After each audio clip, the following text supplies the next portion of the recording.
Radio Caput. Estás escuchando Caput. Radio Caput. Radio Caput. Te comunicas con nosotros al 11 65 16 44 46. Radio Caput. En Caput Milagro Sala pasan cosas. Y sigan así, sigan adelante, porque necesitamos medios como ustedes que digan la verdad y que no anden con miedo. No es fácil competir con Clarín, no es fácil competir con las corporaciones. Necesitamos medios como ustedes. conservar el espíritu de rebeldía. Hoy les toca competir a ustedes, ¿no? Radio Radio Caput. Caput. Necesitamos medios como ustedes que digan la verdad y que no anden con miedo. Esas cosas. ¿Sabe lo que pasa? Acá le está fallando el engranaje. Si usted no le pone un poquitito de Radio Caput, el engranaje va a seguir fallando. ¿Radio? Caput. 5, 4, 3, 2, 1. ¿No quieren? Mátenlo. Bueno, a ver. Ok. Sí. Ah, ¿es acá? Sí. Ahí sí puede ser. Radio Caput. Radio Caput. Radio Caput. Esto es Radio Caput. Buenas noches, muchas gracias. Radiocaput.com. Estás conectado. Estás en Caput. Proyecto colectivo. Solidaridad, voluntariado y asociativismo. Anoche soñé contigo. Proyecto colectivo. El programa radial de Asociactiva. No estaba durmiendo. Subite al bondi de la solidaridad. Qué lindo que soñar. Soñar no cuesta Proyecto nada. colectivo. Solidaridad, voluntariado y asociativismo. Subite al bondi de la solidaridad. Proyecto colectivo. El programa radial de Asociactiva. En Caput. Muy buenas tardes, bienvenidos nuevamente a Proyecto Colectivo, el programa radial que hacemos entre las organizaciones Asociactiva y Comunia. Siempre aquí por Radio Caput, ya 7º año de Proyecto Colectivo al aire. Es increíble cómo pasa el tiempo. Hoy programa 216, 27 de junio de 2024. Y en la continuidad de Proyecto Colectivo, siempre trayendo noticias, siempre tratando de dar aire y voz a ese tipo de expresiones que no son parte de los medios tradicionales, y en ese sentido siempre el agradecimiento a la gente de la radio, a sus autoridades, a Juan Martín Ramos Padilla también por permitirnos tener este espacio tan importante para el sector. Es uno de los pocos programas o espacios de este estilo para el sector de las organizaciones sociales, de las ONGs, y es muy probable que sea el programa que haya tenido más continuidad en la historia argentina. Sabemos de algunos periodistas, alguna gente que la lucha, que la rema, o que tiene algunos medios y que lo intenta. Bueno, Proyecto Colectivo está dentro de ese mundo de medios que busca difundir este tipo de expresiones. Sería interesante en algún momento invitar a algunos colegas como para poder charlar del tema. Vamos a preparar un programa en ese sentido. Vamos a pedirle al equipo de producción que se ponga las pilas en tratar de armarlo, y por eso les agradecemos al resto del equipo de producción. Saludamos a Alicia Álvarez, a Salvador Bruno, a Jimena Salazar, a Débora Teotis y a Trinidad Armas, que forman parte del equipo de este programa. Y por supuesto, ahí del otro lado tenemos a nuestro querido operador Martín Loza. Gracias, Martín, como siempre, por estar ahí colaborando, formando parte de este programa. Para quienes quieran comunicarse con la radio, lo pueden hacer al WhatsApp 1565164446. Siempre recordar, ahí estamos, de hecho, saludamos a la cámara. Además de la vía tradicional, nos pueden ver y escuchar por YouTube Live. Y nos encuentran en distintas redes sociales como Asociactiva, como Comunia, como Proyecto Colectivo, Instagram, Facebook, etcétera. Así que muchas gracias también en ese sentido. Bueno, hoy tenemos un programa en el que vamos a tener una entrevista como instancia central. Es el director de una importante organización que es el Grupo de Fundaciones y Empresas, que es la organización que nuclea a las fundaciones empresarias y a las fundaciones que tienen que ver y a los espacios de responsabilidad social empresaria que tienen precisamente las principales empresas del país, que es Javier García Moritán, que lo hemos invitado fundamentalmente porque recientemente publicó un libro muy interesante que se llama La acción colectiva hacia un capitalismo de bien público, que ya informamos hace un par de semanas aquí en Proyecto Colectivo. Y bueno, colectivo, colectiva, somos primos, somos parte de los malditos colectivistas. Así que vamos a charlar un poquito con él sobre el libro y sobre en general la realidad de las organizaciones en la Argentina. Vamos a arrancar, por supuesto, como siempre, con F5, con alguna noticia. Y para cerrar el programa vamos a tener un Su Consulta No Molesta. Me hicieron, en los últimos días, coincidió que nos hicieron algunas consultas respecto a cómo habilitar organizaciones fundamentalmente culturales, centros culturales, espacios culturales. Así que vamos a charlar un poco sobre eso, dar algunas ideas, algunos tips, contar un poco de qué se trata la ley 2972 de la Ciudad de Buenos Aires para ese tipo de organizaciones que además de llevar adelante sus actividades tienen algún espacio físico que desean habilitar. Vamos a tener buena música como siempre y para aprovechar bien el tiempo, vamos Martín, por favor, con F5. Te actualizamos la agenda del sector social. Proyecto Colectivo. Mis sueños son En Caput. Le mandamos un saludo a la gente de Salta que nos está escuchando desde allá. En el mes de septiembre voy a estar por ahí dándome una vuelta para participar de una cátedra de organizaciones, una diplomatura de organizaciones de la provincia de Salta. Así que un saludo a la querida gente de Salta.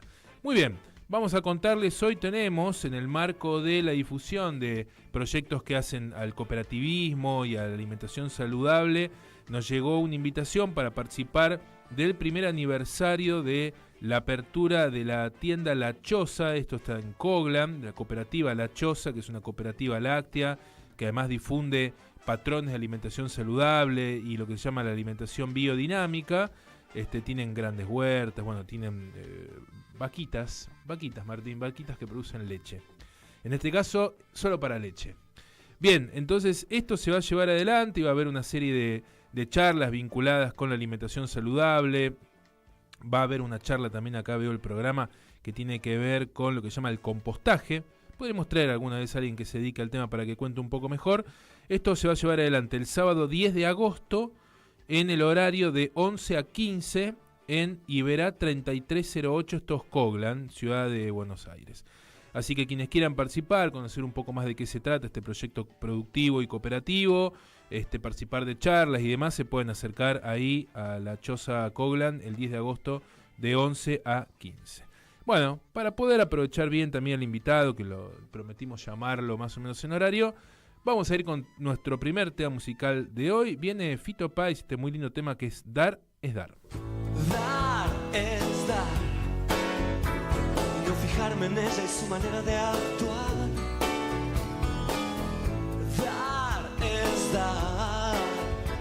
Y no decirle a nadie si quedarse o escapar. Cuando el mundo te pregunta del por qué, porque da vueltas la rueda, porque no te detenes. Yo te digo que dar es dar. Dar es dar. Y no marcar las cartas, simplemente dar. Dar es dar. Y no explicarle a nadie, no hay nada que explicar.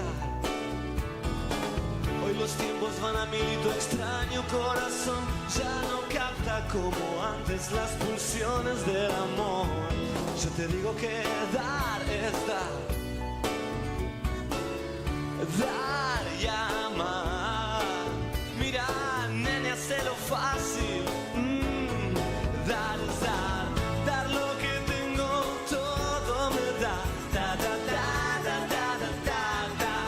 No cuento el vuelto, siempre es de más. Da, da, da, da, da, da, da, da. Dar es dar. Es solamente una manera de andar. Dar es dar. Lo que recibe veces también libertad.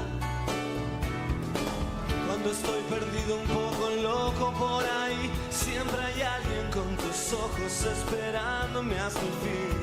Porque dar es dar, dar y amar. Gracias, nena, por tu vida una vez más. Dar es dar, dar lo que tengo, todo me da. Da, da, da, da, da, da, da, da. No cuento el vuelto, siempre es de más. Da, da, da, da, da, da, da, da. Estar de menos o estar de más. Da, da, da, da, da, da, da, da. Cielo o infierno, lo mismo da. Da, da, da, da, da, da, da, da. Dar es dar. Dar es dar. Dar es dar.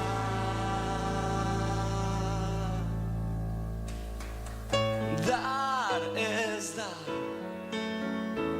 Es encontrar en alguien lo que nunca encontrás.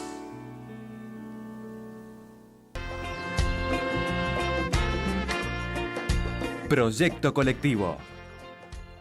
Hoy nos visita experiencias del mundo social.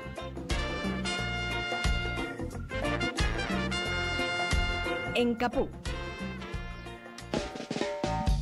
Seguimos en Proyecto Colectivo y como decíamos al principio del programa, está con nosotros Javier García Moritán. Javier es primero un amigo y después director ejecutivo del grupo de fundaciones y empresas, el GDF.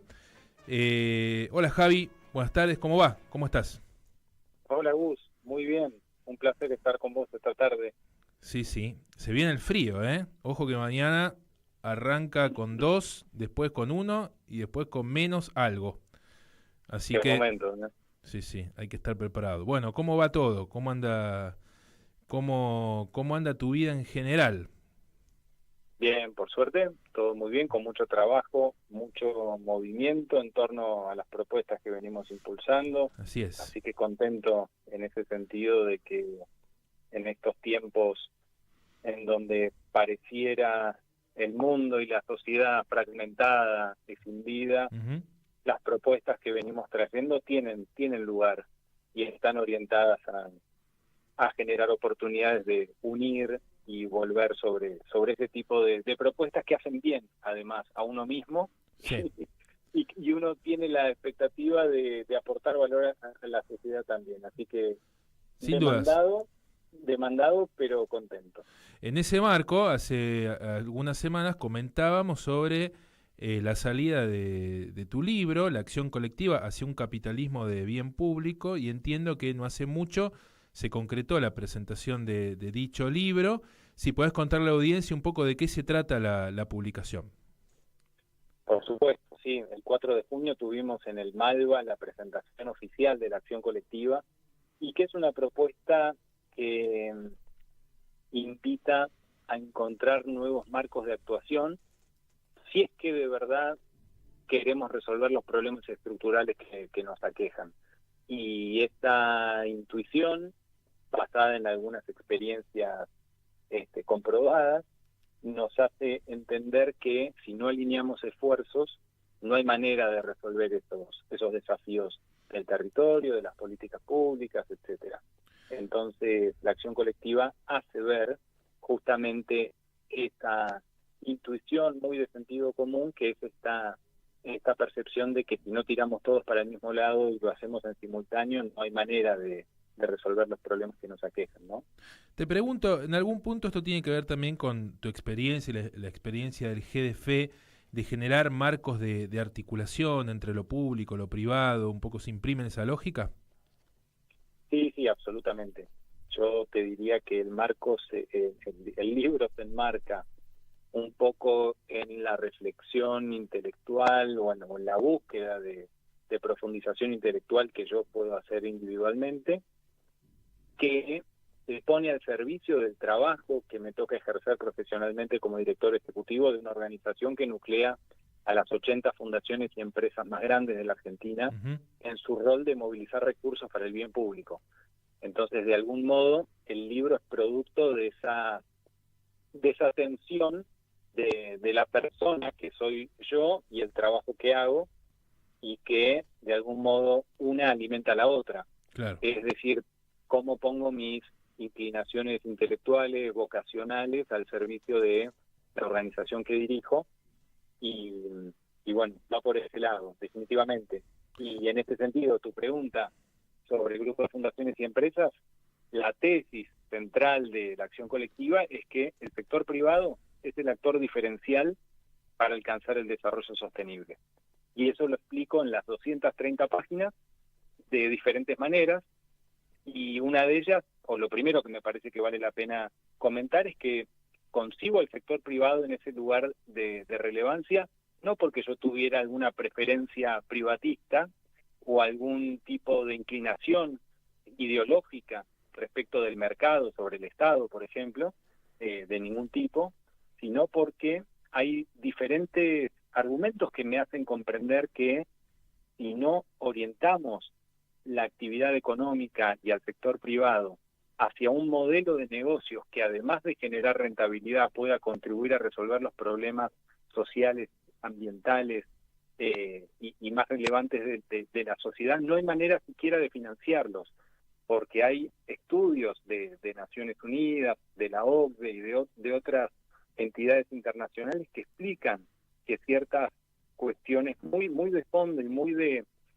no sé, desde los Objetivos de Desarrollo Sostenible de Naciones Unidas, que para su financiamiento la cantidad de dinero que hay que movilizar no alcanzan los fondos públicos globales. Por tanto, por más de que los estados tengan una responsabilidad indelegable y primordial respecto del cumplimiento de este tipo de agendas, como la Agenda 2030, bueno, en términos pragmáticos, si no orientamos la inversión privada hacia la solución de estos desafíos ambientales, sociales y de convivencia democrática, no los vamos a resolver, porque no los vamos a poder financiar. Alguien podría pensar que la bajada del título del libro pudiera implicar alguna suerte de contradicción, contradecir por ahí el capitalismo que uno puede imaginar más naturalmente vinculado al sector privado con la idea de lo público o del bien público. ¿Qué podés decirle a aquel que siente quizá que ahí hay algo que a priori no se llevaría del todo bien? Sí, definitivamente es una provocación. Hay quienes piensan que es imposible o que es una utopía. Habrá que verlo en la realidad. A mí me parece que no podemos persistir en un modelo de capitalismo que solo privilegie el bien particular o el bien individual.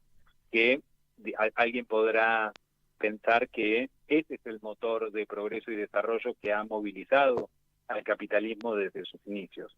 Y es verdad, y yo lo reconozco como una de las fuentes más impresionantes de progreso que ha generado la humanidad en toda su historia. Y es innegable que el capitalismo como modo de producción económica ha sacado de la pobreza a millones y millones de personas, y es un sistema que yo no lo cuestiono en términos de la demostración efectiva de los resultados que ha alcanzado, ¿no? El tema es que lo que buscamos es un desarrollo sostenible, es un desarrollo inclusivo, no es el hecho de que sea un motor de progreso y que, bueno, por arrastre, en todo caso, pueda llegar a impactar positivamente en la vida de algunos otros, sino que quienes pensamos que todas las personas son dignas y merecen vivir bien, no deben aguardar a la espera de un derrame. Claro, eso te iba a decir, te iba a usar esa palabra, digo. Bueno. De arrastre dijiste, derrame también, porque en realidad un poco está esa tesitura, ¿no? Claro, que el capitalismo básicamente está basado en una concepción individualista, o por lo pronto ese es el modo en el que se ha desarrollado. Y no quiero hablar en términos históricos, quiero hablar en términos actuales. Sí. Uno de los desequilibrios que ha provocado el capitalismo en la actualidad y es uno de los dilemas más grandes de la humanidad hoy, sobre todo en los países desarrollados, es la desigualdad, Sí, en donde cada vez menos manos concentran mayor la riqueza. concentración de la riqueza, sí. Bueno, y cada vez hay más personas que incluso accediendo al empleo, que el empleo durante muchas épocas largas de la humanidad ha sido la oportunidad de dignificación de la propia vida y de progreso, y hoy tener empleo no necesariamente significa que pueda generar ingresos por sobre la línea de pobreza. Entonces, bueno, la idea es cómo orientar ese motor de progreso fenomenal hacia un modelo en donde, en vez de generar riqueza y oportunidades y ventajas para unos pocos, podamos contribuir a hacer que genere oportunidades para el bienestar general de la sociedad. Y la verdad es que en ese sentido, y ahí por lo menos la propuesta que yo hago, es entender primero el bien público no solo como un patrimonio exclusivo De del lo público Estado. estatal. Exacto. Sí, sí. Creo que si nosotros pudiéramos entender que todas las instituciones debieran reconocerse como que tienen una vocación o un propósito de bien público, bueno, entonces, si nosotros entendiéramos que el sector privado, la sociedad civil y el Estado, todas debiéramos estar orientadas a generar más y mejores bienes públicos, independientemente de la naturaleza individual de cada una, seguramente estaríamos asistiendo a un modelo social mucho más integrador. Seguro. Y yo pienso que hay un montón de iniciativas que se pueden hacer para orientar ese tipo de escenarios. Sí. Javi, supongo que, bueno, a ver, yo aún no terminé de escribir un libro. Tengo 3, 4 publicaciones cortas de la mitad de lo que vos has escrito, una para la Fundación YPF en su momento, otra para un voluntario hospitalario, una tercera, unos manuales, hay 3 manuales, bueno, en fin, inclusive hemos compartido la escritura de algún ensayito por ahí, pero supongo que algo de tiempo te debe haber llevado, y me imagino yo que el proceso de escritura fue inclusive anterior a este nuevo proceso institucional político, y sin entrar, digamos, en análisis o en detalles, pero supongo que no te debe pasar por el costado el hecho de que hoy esté bastante en cuestión, por no decir en cuestionamiento, el concepto en sí mismo de lo colectivo, los colectivistas, etcétera. Y finalmente el título de tu libro calculo que debe haber sido anterior a este momento, y cuando pensaste en la idea de lo colectivo o la acción colectiva en este caso, te debes haber encontrado también con esa circunstancia. Bueno, ¿qué te pasa por la mente o qué puedes decirme al respecto a este punto? Bueno, que sí, mira, el título fue lo último que le ocurrió al libro. Te diría que el subtítulo de Hacia un capitalismo de bien público estaba antes que el título. Y después, por otro lado, el libro sí fue un proceso de escritura y de investigación bastante largo, de casi 3 años, en donde con el afán de lograr que el libro pudiera llegar a la mayor cantidad de personas y de actores e instituciones, por supuesto que yo no me senté solo a decir lo que a mí se me antoja, que bueno, toda persona que le interesa escribir, por supuesto que quiere que su pensamiento se traduzca de la forma más genuina posible, Seguro. Pero en términos de eficacia de la escritura y de que llegue el mensaje, lo que se me ocurrió fue tratar de validar o de expandir el horizonte de mis reflexiones, haciendo participar a un montón de otros actores relevantes. Entonces, tuve la oportunidad o la fortuna de que me invitaran desde la Unión Europea para entrevistar a funcionarios de la Comisión Europea y del Parlamento Europeo en Bruselas, con lo cual pude estar entrevistando a varios actores muy importantes de la economía y de la normativa pública en Europa para la promoción de un capitalismo más humano, de una economía social, la economía social europea. Eso por un lado. Y por otro, dado que si hablamos del sector privado y el rol del empresariado para promover un capitalismo con un tono más humano, bueno, y yo soy el director ejecutivo de una organización que nuclea algunas de las principales fundaciones y empresas, bueno, invité a los número 1 de los miembros del GDF a ser entrevistados y tuve la posibilidad de conversar con 30 CEOs de algunas de las fundaciones y empresas más importantes de la Argentina para charlar sobre estos dilemas. Con lo cual, la acción colectiva no solo sostiene algunas de esas ideas que se me hubieran ocurrido a mí de manera transversal, sino que recorren un proceso de reflexiones, entrevistas y diálogos que expanden mi pensamiento con más de 100 personas con las que yo pude entrevistar. Bien. Esa es una idea que le da un poco más de relieve y fortaleza al mensaje del libro. Y además, la claramente, segunda, ahí hay una cuestión justamente colectiva. No es una más allá de tu opinión, hay una producción colectiva, si se quiere. Bueno, sí, gracias por esta apreciación, porque definitivamente esos diálogos han expandido el horizonte de mi pensamiento y lo han ido bajo todo punto de vista. Y el otro punto... Perdón que te interrumpa, ¿estás moviéndote o en un lugar con poca señal? Se te corta un cachitín. Yo estoy quieto en el escritorio de mi casa, así que... Puede pasar. Es radio en vivo, puede pasar. Bueno, Okay. perdón la interrupción. No, y el otro tema del que no me corro y al contrario me resulta desafiante es esto de que el presidente de la Nación denota los colectivismos. Sí. Y bueno, y yo tengo una posición que me resulta muy entusiasta poder decir lo que pienso. Me genera entusiasmo, quiero decir, porque yo también denosto al colectivismo.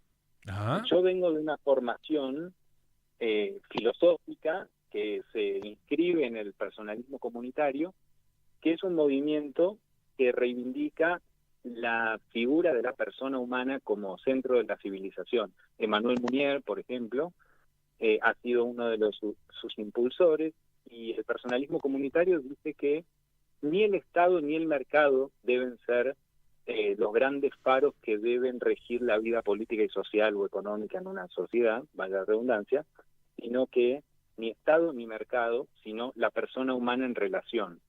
Y esto, ¿por qué lo digo? Porque el mercado, vaya a saber cuáles son, el mercado es una entelequia, son fuerzas que actúan sí, claro. Sin necesariamente estar regidas por un orden superior, y el Estado puede correr el riesgo justamente de adoctrinar o ejercer ciertas regulaciones o determinaciones que socavan la libertad de los individuos en su marco, ¿no? Entonces, ni la disolución de lo público en el mercado, ni un paternalismo que socave las libertades individuales. Dicho esto, el colectivismo lo que hace, y todos los colectivismos han resultado de mal modo, el colectivismo deviene totalitarismo. Por tanto, en términos políticos e ideológicos, me siento totalmente cerca de la crítica rotunda del colectivismo. La acción colectiva es una cosa muy diferente. Que claro. Si querés, es posible que haya ahí alguna cuestión, perdón la interrupción, haya alguna cuestión también teórica, conceptual, en algún punto ideológica. Yo creo igualmente que en este momento hay una muy clara posición, yo diría más generalizada, es decir, no creo que haya tanta conciencia de esta buena diferenciación, que de hecho yo básicamente comparto también lo que estás diciendo. Creo que sí hay una ampliación, generalización, cuando no estigmatización, donde se mete demasiado en la misma bolsa. No creo que esté tan claro así como lo dijiste vos. Por supuesto, y yo quizás abuso del recurso teórico o politológico al hacer la disquisición, pero la acción colectiva básicamente busca ser eficaz, hacer eficaces los medios para resolver los problemas estructurales, que en dos palabras es tratar de poner la misión en el centro y no a través de la suma de las individualidades. O en otras palabras, incluso la mirada de desarrollo sostenible, que es una mirada muy virtuosa y muy integral, holística, respecto del modo en que podemos abordar los grandes aspectos del desarrollo. Bueno, muchas veces las instituciones se paran desde una mirada individual. Sí. Porque vos fíjate cómo cualquier organización, por ejemplo las empresas, se presentan en sus políticas de sostenibilidad y se presentan como, digamos, uno dice, ¿cómo yo puedo ser el mejor actor para la sociedad y el planeta? Y si cada una se presenta desde cómo cada una de ellas puede ser el mejor actor para la sociedad y el planeta, lo que hay que decir en términos sistémicos es que la suma de las individualidades no resuelve los problemas estructurales. Y no. Porque, no sé, suponete que en el mejor de los escenarios, empresas comprometidas con un modelo de negocios responsable, que cumple con las leyes y qué sé yo, tiene un impacto ambiental minúsculo y tiene una gestión humana admirable y además implementa iniciativas de inversión social privada bien enfocadas. Ahora, uno invierte en educación, otro invierte en salud, otro invierte en algún aspecto ambiental, otro en empleabilidad de jóvenes. Bueno, en una comunidad con problemas graves de fondo, con problemas complejos, si cada uno quiere comprometerse con los problemas comunes desde un aspecto diferenciado, bueno, sabemos que los grandes problemas no se pueden abordar desde la suma de las individualidades porque no llegamos nunca. No. Entonces la idea de la acción colectiva es precisamente identificar las prioridades del desarrollo, poner una misión común en el centro y ver cómo todos podemos estructurar nuestra contribución en pos de esa causa prioritaria y no de mi vinculación unilateral respecto de aquello con lo que yo quiero contribuir. Bien. Pensar un poco más la lógica desde un lugar integral y no desde la cuestión por ahí sectorizada o específica. Comprendo. Mirá, Bueno, y déjame decir algo más sí. ahí porque no tanto desde mi deseo individual. Y acá, digamos, el libro habla de aspectos institucionales, pero también de aspectos personales. No se trata tanto de cuál es mi deseo o cómo querría yo contribuir con el mundo, sino cuáles son las circunstancias y el contexto que me llaman a hacer mi aporte. No tanto qué es lo que a mí me gustaría hacer, sino cuáles son las condiciones que hacen insoslayable que yo, si soy consistente y coherente con mi vocación, me ponga al servicio de esas necesidades que claman por ser respondidas, ¿no? Cambia la lógica del deseo como la búsqueda individualista por la satisfacción en relación a aquella otra pregunta que podría hacerse como ¿qué es lo que debe ser reparado? Entiendo. Javi, primer libro, ¿verdad? En formato libro, ¿primero tuyo? No, señor. No, señor. A ver, es el tercer libro. Solo Hágame. que, a ver, Bien. hay un primer libro de espiritualidad escrito hace como 20 años. Es otra Hay un otra libro de temática. Bien, filosofía. interesante. Hay un libro de filosofía escrito en 2015 Ok. por la editorial Club de Lectores. Este es el primer libro editado por Planeta, ya que integra más mi mirada personal con mi gestión profesional y que probablemente esto le da un relieve más público. Bien. El segundo libro me interesa muchísimo. Tengo que ver a ver Sí. cómo llego. De la sospecha a la afirmación. Esa es una crítica, escuchá porque te va a encantar. Es una crítica a la mirada antropológica de Nietzsche. Ahí, y una ahí propuesta. se cortó. A la mirada antropológica y se cortó. A ver, ahí estoy de vuelta. Sí, ahí estás. Bueno, es una crítica a la mirada antropológica de Freud, de Marx y de Nietzsche. No, bueno, te metiste con pesos pesados. No, pero osadía total y osadía de juventud porque lo escribí hace unos cuantos años. Y Solo hay que me algunos de tomé esos como personajes 10. que no se pueden defender encima. Ya no se pueden defender. Bueno, no sé, pero yo por eso hablo de su antropología. Yo no, Ok. te imaginás que hay que pararse al lado de esos monstruos. ¿Y sí? Entonces yo lo que digo es, ¿quién soy yo para criticar o para comentar siquiera algo de lo que hicieron esos grandes maestros? Solo digo, bueno, ¿qué nos ha dejado su antropología? Su concepción de la persona humana, del hombre, y ahí me le atrevo un poquito más y termino haciendo un capítulo final que se llama La Santidad como proyecto de autonomía, en donde hago un estudio un poquito más sociológico respecto de la figura de los santos, que podría equipararse también a la figura del artista, del héroe, pero me aboco más a la santidad como el modelo de realización y de actualización máxima a la que una persona ordinaria puede alcanzar en la entrega, la donación y el servicio. No llegaste a presentarlo, el último me refiero, en la Feria del Libro, ¿verdad? Fue posterior. No llegué a presentarlo porque casi que coexistió la publicación con la feria. Se ofreció en la feria, pero no llegué yo a poder hablar. Ok, hubiese estado lindo. Bueno, ¿cómo hace la gente que tiene interés en acceder al libro. ¿Va a una librería y lo pide? Está en librerías de todo el país. Muy bien. Me dicen por ahí que de Editorial Planeta que están quedando poquitos, pero bueno, esa es una buena noticia Sí, para que eso nos te iba a quieran preguntar, editar ¿cómo les está yendo? ¿Cómo te está yendo? Bueno, viste cómo es esto el mundo editorial. Sí. El dato que tengo yo es que se está vendiendo bastante, pero no tengo tanta información y la idea es poder hacer una segunda edición. Así que si se terminan de vender los que quedan en librerías, pero está en todo el país. Así que esa es la lindísima noticia y se consigue. Ojalá se pueda.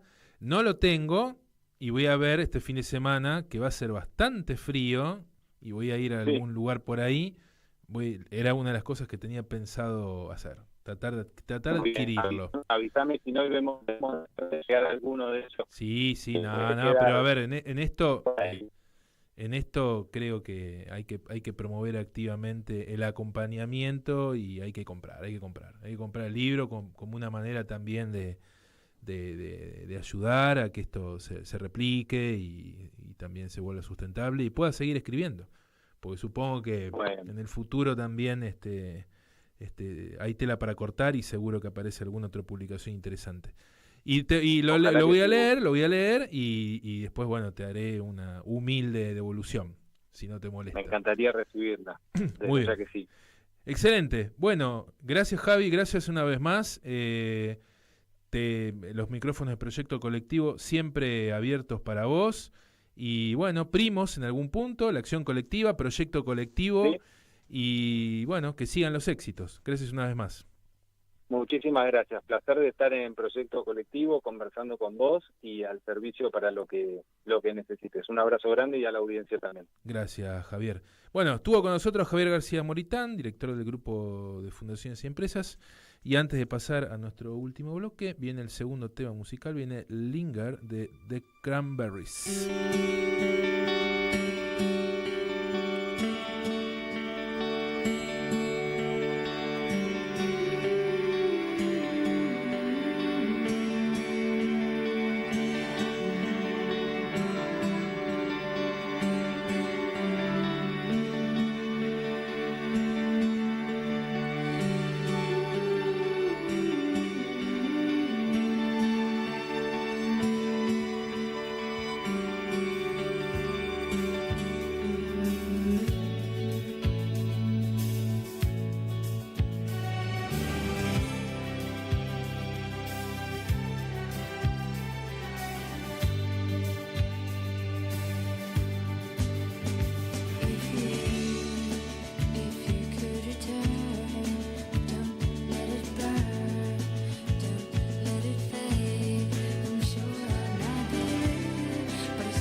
Proyecto colectivo. Su consulta no molesta. Te ayudamos con tu proyecto social.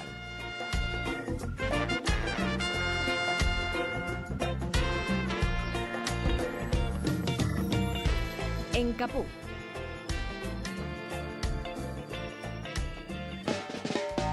Muy bien, seguimos en Proyecto Colectivo y bueno, como mencionábamos más temprano, vamos a hablar un poco sobre cómo llevar adelante la habilitación de un espacio para una entidad de este estilo. Hablamos de aquellas entidades que efectivamente tienen un espacio en el cual necesitan llevar adelante sus actividades. Hago esta mención que parece obvia porque hay muchas organizaciones que en realidad no tienen un lugar físico donde llevan adelante sus acciones, sino que su actividad es itinerante o tienen una constitución formal y un domicilio legal, pero sus actividades son llevadas adelante en otro lugar. Por ejemplo, para que se entienda lo que estoy tratando de explicar, una organización que lleva adelante apoyo escolar en un comedor o en un grupo comunitario o en varios, y entonces, bueno, lógicamente ahí no hay coincidencia entre el domicilio de la entidad y el lugar donde lleva adelante sus actividades. Lógicamente, ese tipo de organizaciones y todas aquellas que no requieran de un espacio físico para su funcionamiento no necesitan habilitar ningún espacio. Cuando hablamos de habilitar, circunscribiéndonos al radio de la Ciudad de Buenos Aires, ¿qué es lo que podemos explicar?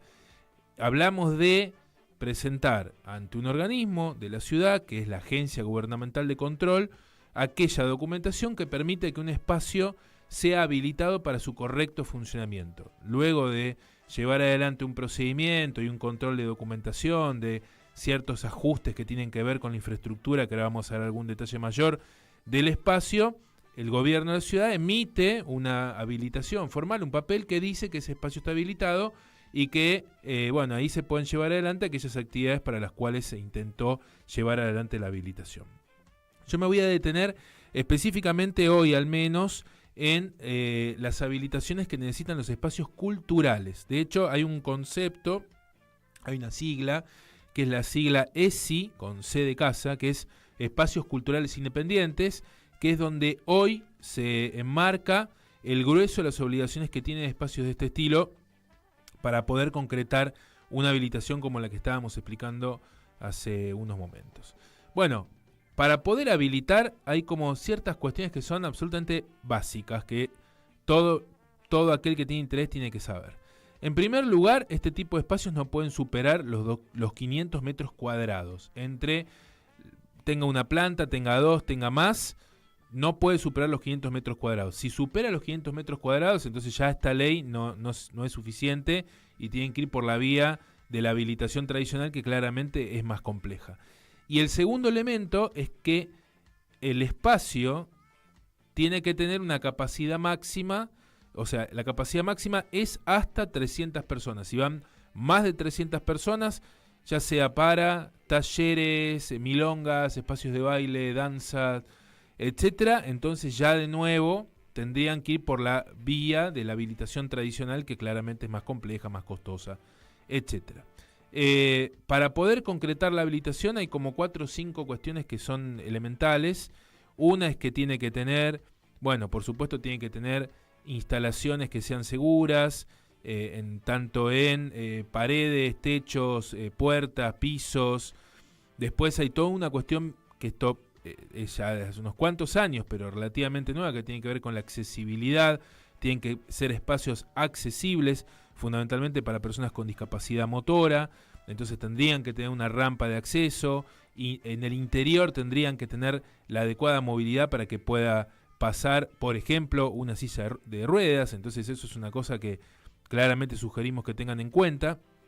Después, bueno, otras medidas que hacen a la seguridad, matafuegos que tienen que estar distribuidos a lo largo del inmueble, y los matafuegos tienen que, por supuesto, estar no solo habilitados, sino que tienen que tener vigencias. Un matafuego vencido es claramente motivo de clausura. Aspectos que hacen también a lo eléctrico, instalaciones correctas a nivel eléctrico, no puede haber cables sueltos, pelados, tiene que haber un tablero de control, eso es clave, fundamental. Las salidas de emergencia, hay veces que hay lugares que tienen un único acceso, ¿no? Acceso y salida, Entonces, bueno, lógicamente ahí alternativa no va a haber, pero tiene que quedar en claro que esa es la salida y que tienen que estar los carteles adecuadamente ubicados en el lugar que tienen que estar ubicados para que la gente sepa que es ahí por donde tiene que de alguna manera salir. Cuando tenga más de una planta, o de acuerdo a las características del lugar, también tendría que tener un plano de evacuación, y ese plano tendría que estar estratégicamente ubicado, visible en diferentes lugares, para que si se produce alguna circunstancia no deseada, bueno, es feo, pero bueno, hay que decirlo, un incendio, por ejemplo, donde la gente sepa cómo llevar adelante el procedimiento para poder concretar una suerte de autoevacuación. Tienen, por supuesto, también que tener en cuenta aspectos que hacen a lo laboral. Entonces, si se trata de un centro cultural que tiene empleados, bueno, todo lo que tiene que ver con los empleados, con la seguridad social, con sus correspondientes inscripciones, con la libreta sanitaria, ni hablar si hay alguna manipulación vinculada con alimentos. Tienen que tener un curso realizado de manipulación de alimentos que se realice gratuitamente también ante el gobierno de la ciudad, con un certificado que otorga el gobierno de la ciudad. Eso tiene que estar todo en orden, todo sistematizado. Sugiero que tengan una carpeta donde toda esa documentación esté toda disponible para que, si llegado el caso hubiera una inspección, tener todo en orden y evitar clausuras o multas o reclamos, etcétera. Algunas cuestiones más ya medio para ir terminando. Esta inscripción que mencionaba hace un rato en este registro es gratuita. Vamos a pasar un mail por si necesitan hacer algún tipo de consulta, que es catálogoesi con c de casa @buenosaires.gov.ar, y ahí, si tienen alguna duda, pueden consultarla debidamente.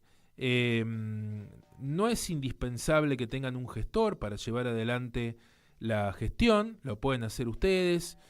Tiene su complejidad, pero bueno, con tiempo, voluntad, etcétera, es factible. Y si llegaran a tener que hacer alguna cuestión vinculada con la infraestructura del lugar, entonces en ese caso se sugiere que haya un gestor, porque yo se los digo por experiencia, haber intentado habilitar en algún momento algún espacio similar, tiene su complejidad, y en algunos casos se requiere de un matriculado, un ingeniero, por ejemplo, porque si hay que manejar cuestiones vinculadas con los planos de evacuación y demás, tendría que ser un ingeniero o un licenciado en seguridad e higiene, porque indefectiblemente, no lo van a poder hacer de manera autogestiva, van a requerir de un profesional. Para terminar, me circunscribí a cuestiones que tienen que ver con los centros culturales, pero esto aplica a otro tipo de entidades. Aplicaría potencialmente un centro de jubilados, aplicaría muy claramente un club, aplicaría a una organización que lleve adelante espacios de formación, de capacitación, aplicaría a múltiples organizaciones. Solo que, y esto me parece importante también explicarlo, en cierto tipo de organizaciones no hay costumbre de hacer habilitaciones. Es muy raro encontrar, por ejemplo, un centro de jubilados habilitado. Es muy raro. Los clubes tienen muchas dificultades también para poder habilitarse, porque hay muchos clubes que son dueños de sus inmuebles, que tienen muchos años de vida, y entonces, como tienen muchos años de vida, las infraestructuras de los clubes han quedado en ese sentido un poco obsoletas, y cuando eso sucede es muy difícil llevar adelante las modificaciones, por ejemplo, de los baños, de los sanitarios, que ese es otro elemento a tener en cuenta también cuando se quiere habilitar. Tiene que haber una determinada cantidad de baños o de unidades, por decirlo de alguna manera, de acuerdo a la cantidad de metros cuadrados que tenga el espacio. Entonces, son muy pocos los clubes que realmente han alcanzado la habilitación plena, pero por lo menos tienen que tener los elementos básicos para evitar clausuras. Hay como una instancia intermedia, a mitad de camino, entre la clausura y la habilitación plena, donde se puede funcionar sin tener la habilitación plena, pero ciertos elementos llevarían a que, por ejemplo, el club sea directamente clausurado. Lo básico, la falta de matafuegos, la falta de carteles vinculados con la salida de emergencia, cuestiones que puedan tener que ver con lo eléctrico, o elementos que hagan a la seguridad y que claramente no estén en regla, o una escalera. Yo he visto alguna vez algún club que tenía una escalera que iba de un piso a un entrepiso y la escalera de hierro ubicada medio suelta, que en cualquier momento se caía. Bueno, todo eso hay que cuidarlo mucho porque no solamente hace a la cuestión formal, sino, bueno, algo más básico que es la seguridad de niños, niñas, jóvenes y toda la gente que va a llevar adelante la práctica, en este caso deportiva, social, etcétera. Bueno, Martín, si no te molesta, hoy vamos a entregar muy bien el programa con 3-4 minutos de anticipación, cosa que no suele suceder. Así que empezamos en horario, entregamos en horario, cumplimos a rajatabla los tiempos de cada uno de los bloques de este gran proyecto colectivo que construimos entre todos, todos los días, todos los meses y todos los años. Así que vamos para adelante, como siempre, los esperamos el próximo jueves aquí en Radio Caput. Gracias, Martín, y a toda la gente que nos escucha jueves a jueves. Adiós. Estaba bien despierto. Soñé que no hacía falta hacer ningún esfuerzo para que te entregaras. En ti yo estaba inmerso. Qué lindo que soñar. Soñar no cuesta nada. Soñar y nada más. Con los ojos abiertos. Qué lindo que soñar. Y no te cuesta nada más que tiempo.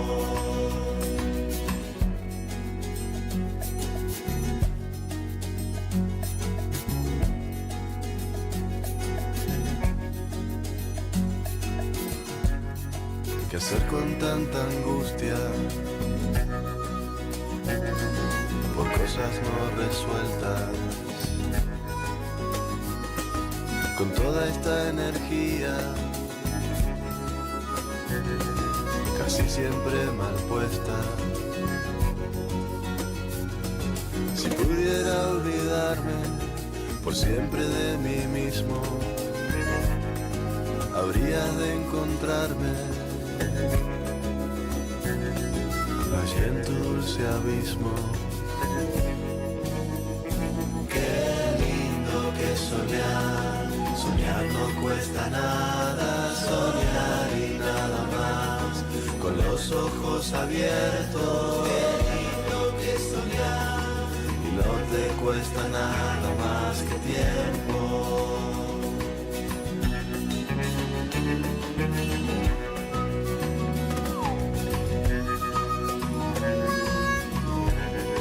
Mis sueños son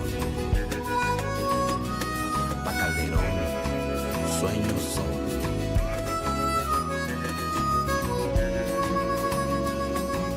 Sueño contigo son. Soñé que no hacía falta hacer ningún esfuerzo para que te entregaras. Y en ti yo estaba inmerso. Qué lindo que soñar.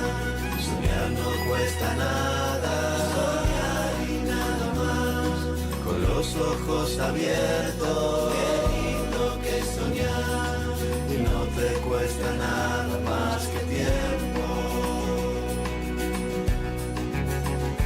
Qué lindo que soñar, soñar no cuesta nada, soñar y nada más, con los ojos abiertos.